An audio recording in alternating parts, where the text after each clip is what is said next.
సాయంత్రం వేళ అది లేచిన వెంటనే దాని ముందు మీటు ఉండడం చూసింది. మీటు, నువ్వు ఇక్కడ ఏం చేస్తున్నావు? నేను నా మిత్రుడు బొప్పాయితో మాట్లాడడానికి వచ్చాను. ఇది ఇప్పుడు నాది. నువ్వు దీని గురించి పట్టించుకోవాల్సిన అవసరం ఏమీ లేదు. ఓ మాయా బొప్పాయి, ఈరోజు నువ్వు నా కోసం తాజా తాజా చేపల్ని తీసుకునిరా. మీటు గండుపిల్లి, నీ యొక్క 3 కోరికలు నెరవేరిపోయాయి. ఇప్పుడిక నీ ఆజ్ఞలు నా మీద పని చేయవు. నువ్వు అబద్ధం చెప్తున్నావు. మీటూకైతే నువ్వు లెక్కలేనన్ని కోరికలు తీర్చావు. నాకెందుకు ఇలా చెప్తున్నావు? మీటు ఒక మంచి రామచిలుక. అది ఎప్పుడూ ఇతరుల మంచి కోసం నా సహాయం కోరింది.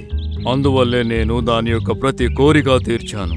కాని నువ్వు ఒక దుష్ట జంతువువి. నువ్వు నా చేత దొంగతనం చేయించావు. ఇప్పుడు నేను దీనికి నీకు శిక్ష కూడా వేస్తాను. పద మీటు, సభకి సమయం అయింది. అలా అంటూ బొప్పాయి మరియు మీటు గాలిలో ఎగురుతూ ఉన్నారు. మరియు మీకు పిల్లి కూడా వాళ్ళ వెనకాలే వాళ్ళని ఆపడానికి పరిగెత్తుకుంటూ వెళ్ళింది.